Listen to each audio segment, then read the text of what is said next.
Hey Samsung, if you're watching this video, please don't copy what Apple has done. It's been exactly 1 month with the iPhone 16 Pro Max, Apple's best and the most spec'd out iPhone on the planet right now. Well, I'm not returning my iPhone 16 Pro Max anytime soon. A lot of people have actually returned their iPhone 16/16 Pro models after their purchase because this is just a very small upgrade. Regardless of those reports, I'm going to be keeping mine, but there is some stuff on this phone that I really don't want other companies to copy, especially Samsung. And by that, I mean the camera control button. And no, I'm not going to spend too much time talking about this because I already talked about it in my previous review video. Like I said before, this is pretty much useless. I'm sorry if I'm being harsh, but you literally don't need this camera control button when you're shooting videos and photos. And no, there's actually no way to completely turn it off. Like, sure, you can disable the camera click button, but once you open the actual camera app, this thing is still working and there's just no way to disable this completely. Since like most people, I take photos and videos in vertical orientation 99% of the time, there's been a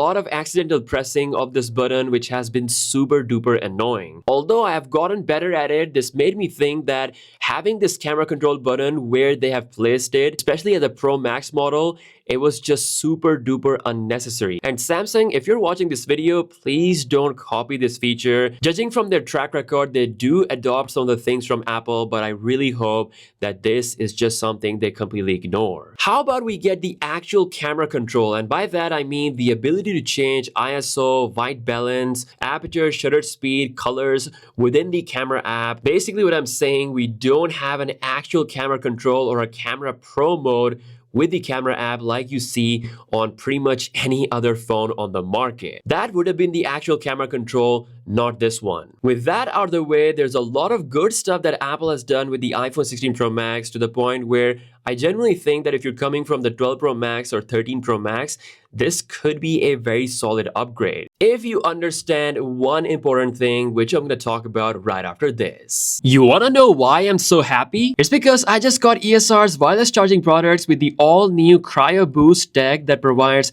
cooler charging than other brands. First, we have ESR's magnetic wireless power bank with kickstand. Perfect for my desk. It allows me to dock my phone in both landscape and portrait orientation while charge it at the same time. And it even lets me charge the phone with a cable, super lightweight and easy to fit in the pocket. Then come ESR's 3-in-1 wireless charging station. It provides fast wireless charging to my phone, my earbuds, and my smartwatch all at the same time. If you have an Apple Watch, then you must get this because it is Apple certified and it provides a 50-minute faster charge compared to the other brands. And lastly, ESR's 15-watt MagSafe charger that provides cool wireless charging to my phone, powered by Cryo Boost technology with strong, comfortable magnetic attachment. So don't wait, click the link in the description to get yourself the best wireless charging products on the market. So the most important thing you should know about the iPhone 16 series is that these are the dumbest phones you can buy on the market, especially when it comes to the AI features are concerned, and especially if you live in Europe. Outside of Europe, sure, you're gonna get the Apple Intelligence features, great. It's pretty much on par, if not better than what other companies are doing. But at this very moment, if you buy the iPhone anywhere in the Europe, you basically don't get Apple Intelligence at all. And even if you're outside of Europe, you just don't have the fully baked Apple Intelligence features ready at this current time. Which is why when I compared my iPhone 16 Pro Max to my Pixel or my Galaxy S24 Ultra, this is clearly the dumbest phone, especially for my German iPhone 16 Pro Max. Like, since it's from the EU, there's literally not a single Apple Intelligence feature on my phone. And that actually breaks my heart because the AI features on the Pixel and the Samsung are actually very useful. Things like circle to search, being able to write better emails, better messages, and of course, using the Gemini Advance AI. So yeah, if AI is very important to you, if you really want those AI smart features, you definitely have better options on the market than the iPhone 16 Pro series, especially if you live in the Europe. This is just not the phone you should buy. With that being said, you can run Gemini Advanced on the iPhone 16 Pro series or any iPhone basically if you use the default Google app. It works great, but sadly, there's no way to map this on the power button that's still logged to the basic Siri. Other than the AI features, as far as the software is concerned, this is still A+ performance in terms of smoothness and daily usage. usage. Thank God, no problems like we had with the iPhone 15 Pro series from last year. No bugginess, no freezing. Even though there have been reports of the freeze issue of the iPhone 16 Pro series,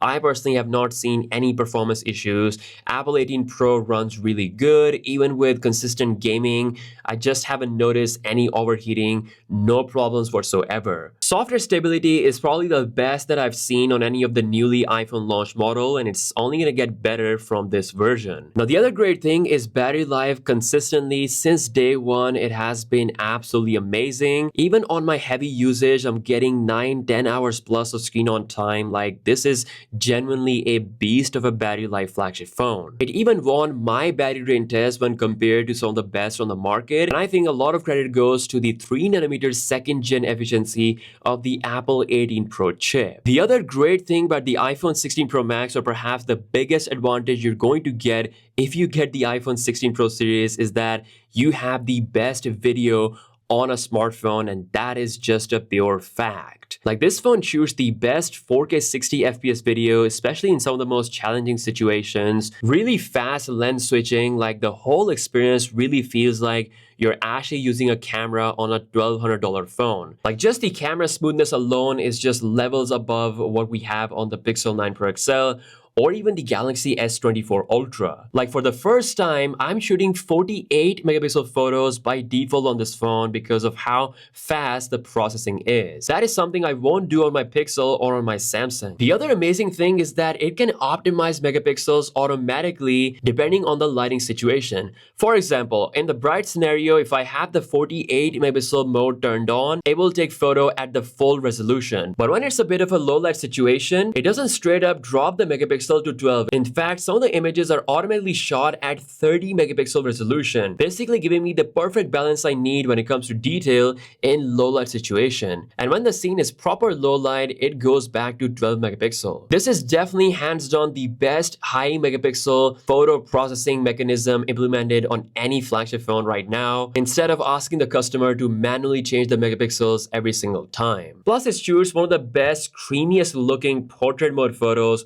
on a phone thanks to that 5x portrait mode zoom lens. As for that new ultra wide angle lens, while it does give you a boost in detail when you're using that 48 megapixel mode compared to the previous iPhones, it's not really that much better in my experience. Still, overall, this is the best, if not the best, camera system on a phone that you can buy right now. And it could have been an even greater camera experience if Apple actually implemented the camera control, and by that I mean a proper pro camera mode could have made things really, really good. So what's the verdict? Well, this is indeed the most incremental upgrade of the iPhone generations ever in history. People who've been returning their iPhones are not wrong. This is truly not a huge leap, especially with the lack of Apple Intelligence features. Or in my case, if you're in Europe, you pretty much don't get Apple Intelligence at all, which is just sad. It's just such a weird place for Apple to be in right now, and Samsung, they're probably going to take advantage of this very soon because we're actually not that far from the launch of the S25 Ultra